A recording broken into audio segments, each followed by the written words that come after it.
Ben, Écluse numéro 10, c'est un café-crèmerie. On essaie de se démarquer beaucoup dans le café. On vend bière de microbrasserie, on a du vin en importation privée aussi.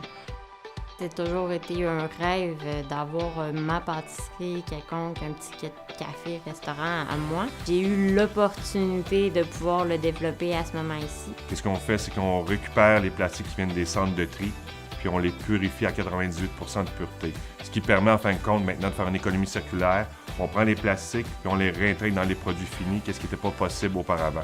Avant, c'était plus des produits de base comme des drains agricoles ou des bancs de pâte. Maintenant, il y a de prendre une bouteille de shampoing, faire une bouteille de shampoing avec, prendre un sac, faire un sac avec. Avant, c'est pas possible à cause du niveau de pureté, il n'était pas capable d'être atteint par les technologies qui n'existaient pas auparavant. On était un petit peu blasés dans nos travails, fait que l'on s'est dit pourquoi pas. On voulait juste pas avoir de regrets rendus à un certain âge, si on avait fait ça, ou on aurait dû, ou ben là, gars, on se lance, puis il nous vaut la partie.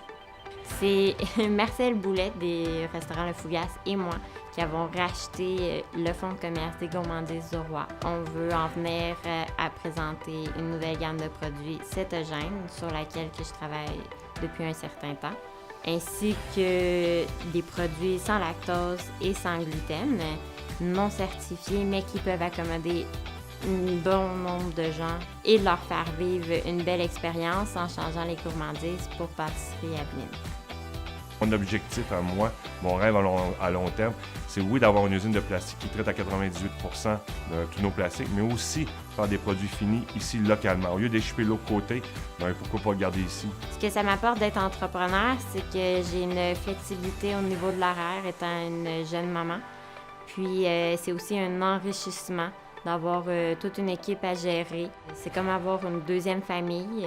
C'est nous qui décidons de nos horaires, c'est nous qui décidons de nos vacances, c'est nous qui décidons aussi du certain salaire. On n'a pas de vacances. On n'a pas de vacances.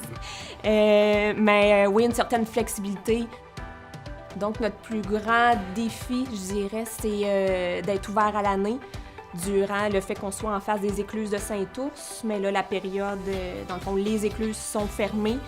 Donc, à ce moment-là, là, on a fait entrer les repas chauds pour pouvoir justement là, que les entreprises locales viennent le midi. Ce qui est important pour moi, c'est de créer des emplois de qualité, que les gens vont arriver chez nous, vont être contents de notre travail, parce qu'on ne se le cache pas, on travaille dans des centres de tri, donc on trie des plastiques.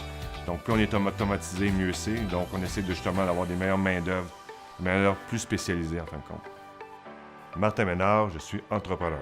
Carline Joyal, je suis entrepreneur. Sébastien Durand-Lot, je suis entrepreneur. Catherine Page, je suis entrepreneur.